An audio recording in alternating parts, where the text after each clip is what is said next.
Hello guys, welcome to Pakistani fair reaction. तो कैसे हैं आप सब? उम्मीद है आप सब खैरियत से होंगे, ठीक होंगे, आबाद होंगे। हमारी दुआ यही है आप खुश रहें, आबाद रहें। मेरा नाम है फान। आज हम बहुत कमाल की वीडियो लेके आए हैं। आज हम जानेंगे पाकिस्तान वर्सेस इंडिया के बारे में। मतलब पाकिस्तान सिर्फ कॉपी करता है, जो शो इंडिया बनाता है उनकी कॉपी कर रहा होता है, वैसे काम बना सकता है। और कई शो ऐसे होते हैं कि वो फ्लॉप हो चुके होते हैं। मतलब इतने घटिया शो बनाते हैं कि क्या बताएं। तो उसी के बारे में फैक्ट भाई बताने लगे हैं। बिना किसी तरीके के काउंट ऑन करते हैं। बहुत कमाल की वीडियोस बनाते हैं। इसका ओरिजिनल लिंक मिल जाएगा डिस्क्रिप्शन में। तो 3 2 1 एंड स्टार्ट। हेलो हेलो, मैं हूँ फैक्ट भाई।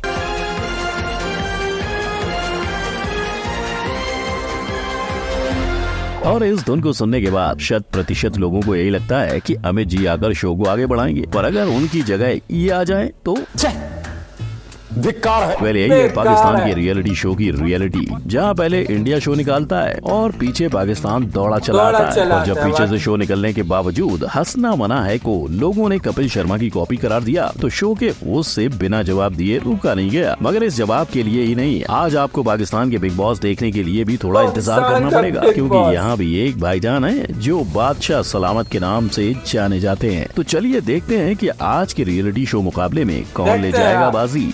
नंबर 1, मुकाबला। एक क्रिकेटर को कब रिटायर हो जाना चाहिए? 34 साल के बाद, 35 साल के बाद या 39 साल के बाद? क्योंकि शोएब मलिक 41 साल के हो चुके हैं, फिर भी पाकिस्तान के लिए T20 खेलना चाहते हैं। और तो और इनसे पाकिस्तान के लिए क्रिकेट को छोड़ पाकिस्तान का रियलिटी शो होस्ट कराया जा रहा है। जी हाँ, और द अल्टीमेट मुकाबला रियलिटी शो बिल्कुल इंडिया के रोडीज से मेल खाता दिखाई देता है, जहाँ कंटेस्टेंट से मुश्किल टास्क करवाए जाते हैं। लेकिन जहाँ इंडिया के शो में आम जनता आती है, वहीं पाकिस्तान के इस शो में पाकिस्तान के बॉक्सर, फिटनेस ट्रेनर और सेलिब्रिटीज आते हैं। इतना ही नहीं, इस शो में अब्दुल रज़ाक जैसे बड़े क्रिकेटर ने भी हिस्सा लिया था। नंबर 2, क्या आप बनेंगे करोड़पति? ये नाम किधर तो सुनेला लगा रहा और लगेगा ही, क्योंकि क्या आप बनेंगे करोड़पति? कौन बनेगा करोड़पति की कार्बन कॉपी है। इंडिया ने KBC 3 जुलाई 2000 में टेलीकास्ट किया और इसकी सक्सेस देखकर पाकिस्तान ने इसे 2002 में बना डाला। बोले तो फॉर्मेट से लाइफ लाइन सब कुछ KBC की नकल निकली। लेकिन सिर्फ ये शो नहीं, KBC से इंस्पायर होकर हमारे पड़ोसियों ने अलिफ लाम मीम नाम का एक शो भी बनाया था, जिसमें इनाम सिर्फ पैसों में नहीं, उम्रा और हज जाने और 15वें सवाल का सही जवाब देने पे एक घर के तौर पे मिलता था। और शो की सबसे बड़ी खासियत ये थी कि देश दुनिया के जीके का नहीं, इसमें इस्लाम से जुड़े नॉलेज का इम्तिहान होता था। 2011 में आए इस शो के काफी एपिसोड आपको यूट्यूब पे मिलेंगे, पर पाकिस्तानी पॉप आइकन जुनैद जमशेद के इस शो के दूसरे सीजन के चर्चे न यूट्यूब पे है न ही गूगल पे। नंबर 3, थोड़ा खाना पीना हो जाए। पाकिस्तान को हराने तो इंडिया के जूनियर्स ही काफी हैं, क्योंकि जब पाकिस्तान का master chef Asian television award तक पहुंचे तो उसे इंडियन जूनियर मास्टर शेफ के आगे घुटने टेकने पड़े। और क्यों ना हो, पाकिस्तान के कुकिंग शो है ही इतने फनी। जहां इंडिया के मास्टर शेफ में कंटेस्टेंट ऑडिशन के लिए खुद खाना पकाते हैं, वहीं पाकिस्तान के मास्टर शेफ होटल की बनी बिरयानी लेकर आ गई। तुम मेरे एरिया में जो सबसे अच्छी बिरयानी थी मैं वो ले आई। अब जब इंडिया और पाकिस्तान दोनों के ही कुकिंग शो में अपनी अपनी रियलिटी है, तो क्या होगा जब दोनों ही देशों को एक कर दिया जाए? तो पेश है फूडिस्तान, जहां इन दोनों देशों के शेफ को जज करने के लिए होते हैं एक इंडियन, पाकिस्तानी और ब्रिटिश शेफ। यानी देशों की तरह इन दोनों देशों के शेफ का भविष्य भी एक ब्रिटिश ने ही जज किया। Number 4, comedy versus comedy. उल्टा चोर कोतवाल को डांटे। यही हुआ था जब पाकिस्तान के कॉमेडी शो हंसना मना है को देखकर लोग बोले ये तो द कपिल शर्मा शो की कॉपी है।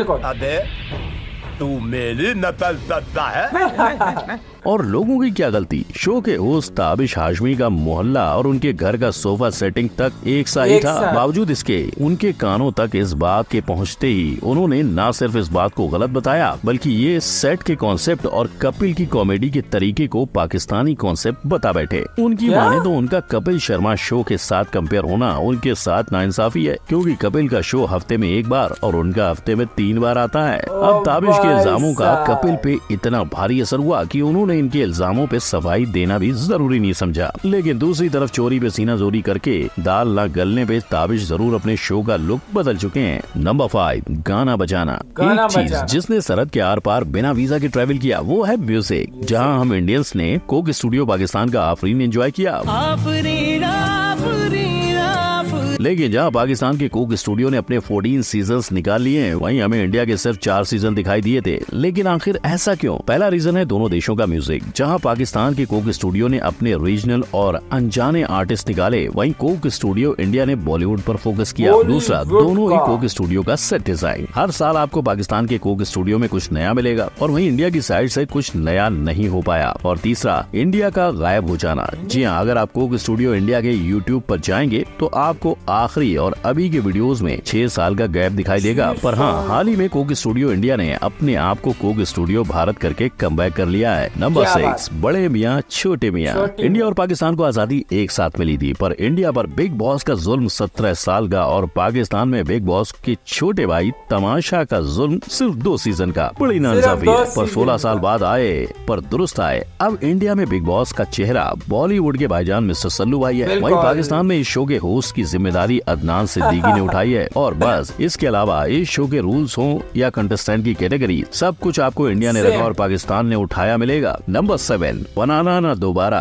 आग, पानी, नींद, भूख और रोशनी को भुलाकर इंडिया के 24 कंटेस्टेंट ने सर्वाइवर इंडिया में हिस्सा लिया था। और जहां इंडिया का हिंदी वर्जन 2012 में बना था, वहीं इस शो का तमिल वर्जन 2021 में बनाया गया। हालांकि न सिर्फ इंडिया पर यही फॉर्मेट वाला शो आपको पाकिस्तान के अंदर भी देखने को मिलेगा, जहां अलग करने की कोशिश में पाकिस्तानी शो अपने कंटेस्टेंट को पहाड़ी इलाकों में लेकर गए। लेकिन गौर करने वाली बात यह है कि इस शो ने सिर्फ मर्दों को अपने शो में जगह दी थी, वो भी ये कह के कि औरतें ऐसे शो में हिस्सा नहीं ले सकती। इनफैक्ट इसे लेकर पाकिस्तान में कई विवाद भी सामने आए। लेकिन जहाँ शो के बंद होने की वजह लो रेटिंग्स और औरतों को न लेने की कंट्रोवर्सी बताई जा रही है, वहीं पता चला है कि असल में इस शो के एक टेस्ट के दौरान साद खान नाम के कंटेस्टेंट की मौत हुई थी। यानी जैसे इंडिया में रोडीज के जज टेस्ट चेक करते हैं, वैसे ही पाकिस्तान के जजेस को भी करना चाहिए था। Number 8, I am out. अगर शार्क टैंक पाकिस्तान बनाता तो ये स्पूफ नहीं, उस शार्क टैंक पाकिस्तान की रियलिटी भी हो सकता था। पर इंडियन आइडल से लेकर इंडियाज गॉट टैलेंट कॉपी करने के बाद शायद उनके पास शार्क टैंक का बजट नहीं बचा और माना कि ये बिजनेस रियलिटी शो हमारा ओरिजिनल नहीं, शार्क टैंक अमेरिका देखकर आने वाला आइडिया था। लेकिन उनके 15 सीजन के मुकाबले इंडियन शार्क टैंक की एक चीज बिल्कुल असली थी, शार्क टैंक पे बने मीम्स, जिन्हें देखते देखते 2 सीजन और 106 करोड़ की इन्वेस्टमेंट का वही पता ही नहीं चला। लेकिन कोई रियलिटी शो हो ना हो, पर पाकिस्तान की गवर्नमेंट ने हाल ही में पाकिस्तान इनोवेशन फंड प्रोग्राम के चलते शार्क टैंक जैसा ही कुछ किया था। उन्होंने 1000 कैंडिडेट्स में से 95 कैंडिडेट्स को शॉर्टलिस्ट करके उनमें से 60 बेस्ट पिचेस को 20 मिलियन रुपीस देने का तय किया, जिससे पाकिस्तान की डूबती इकोनॉमी को झटका लगे और वो फिर से जाग उठे। हालांकि उनकी इकोनॉमी टस से मस होती नजर नहीं आ रही। नंबर 9, टैलेंट का खजाना। इंडिया में जजेस को इम्प्रेस करने के लिए कंटेस्टेंट के ऐसे बिल्कुल और ऐसे परफॉर्मेंस देखने के बाद ये तो तय है कि इंडिया में टैलेंट की कोई कमी नहीं है। पर टैलेंट की कमी तो पाकिस्तान में भी नहीं है। बहुत मनुष्य लग रहे हो, मत करो, रहने दो। और यही साबित करने के लिए पाकिस्तान में शुरू हुआ था पाकिस्तान गॉट टैलेंट और पाकिस्तान स्टार। किसी ने यहाँ डांस किया तो किसी ने गाना सुनाया। से पहली सी पर अगर जजेस ऐसा बोले, लेकिन ये भी फैक्ट है कि आप गाना नहीं गा सकते, तो किसी भी कंटेस्टेंट से बर्दाश्त नहीं होगा। तो गेम बजाना पड़े। तो इन्होंने भी ऐसा रिप्लाई कर दिया। भाई आप थोड़ा तो सुना देना, आप सिंगिंग जज कर रहे हैं ना, आप सुना दें। और कुछ ने तो इशारों की बजाय सीधे सीधे भी जवाब दे डाला। लेकिन जब एक इंसान अच्छा नहीं गाता सर, तो फिर वो सामने वाले को कैसे बोल सकता है कि वो सही गा रहा है या नहीं गा रहा है। और गानों की बात हो और हम पाकिस्तान आइडल को भूल जाएं, ये तो नाकाबिले माफी होगा, राइट। तो हमारी इंडियन आइडल के 2004 की शुरुआत से लेकर 2023 तक का सफर तो आपको याद ही होगा। पर पाकिस्तान में ये शो एक ही साल चला था, लेकिन इसके लिए उनके बजट को दोष देने से पहले फैक्ट भाई आपको उनकी सिंगर्स के गाने सुना दे। तो पेश है पाकिस्तान की श्रेया घोषाल। पल पल पल हरे पल कैसे कटेगा पर, और आतिफ असलम। पहली नजर में कैसा जादू कर दिया। आशा है इन्हीं परफॉर्मेंस से आपको शो के बंद होने की वजह पता चल गई होगी। तो भाई लोग, रियलिटी शो की इस जंग में पाकिस्तानी लोगों ने कई बार इंडिया जैसे शो को निकाला है, पर जीत हर बार इंडिया की होती रही है। आपको इस मुकाबले में कौन सा शो टक्कर का लगा, कमेंट में जरूर बताना। लेकिन जाते जाते पाकिस्तान के कुछ बेतुके लॉजिक वाले रियलिटी शो को अगर आप देखना चाहते हो तो फौरन इस आई बटन पर क्लिक करो। वीडियो अच्छी लगी हो तो लाइक, कमेंट, शेयर और सब्सक्राइब करना ना भूलना। मिलते हैं अगली वीडियो में। जय हिंद। क्या लेवल के था। पाकिस्तानी सिर्फ कॉपी कर सकते हैं, वाकई कॉपी कर सकते हैं।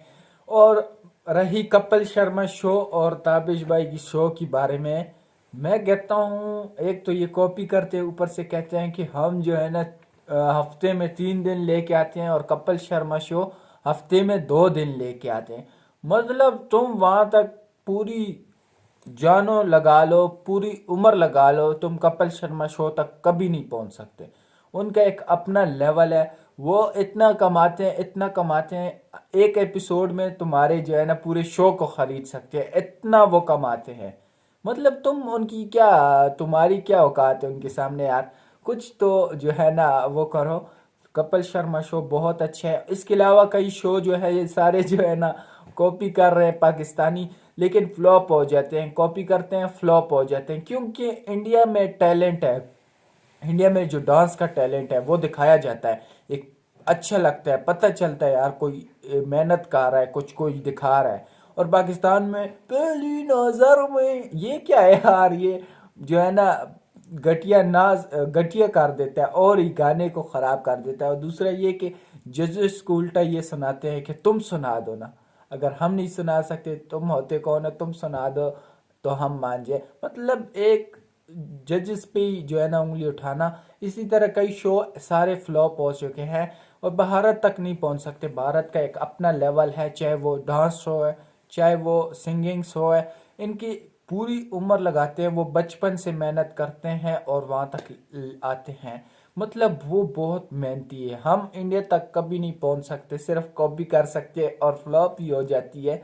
मतलब ऐसे है। तो आपका क्या कहना है कमेंट सेक्शन में जरूर बताएं। तो आज के लिए इतना ही, तब तक के लिए अपना ख्याल रखिएगा।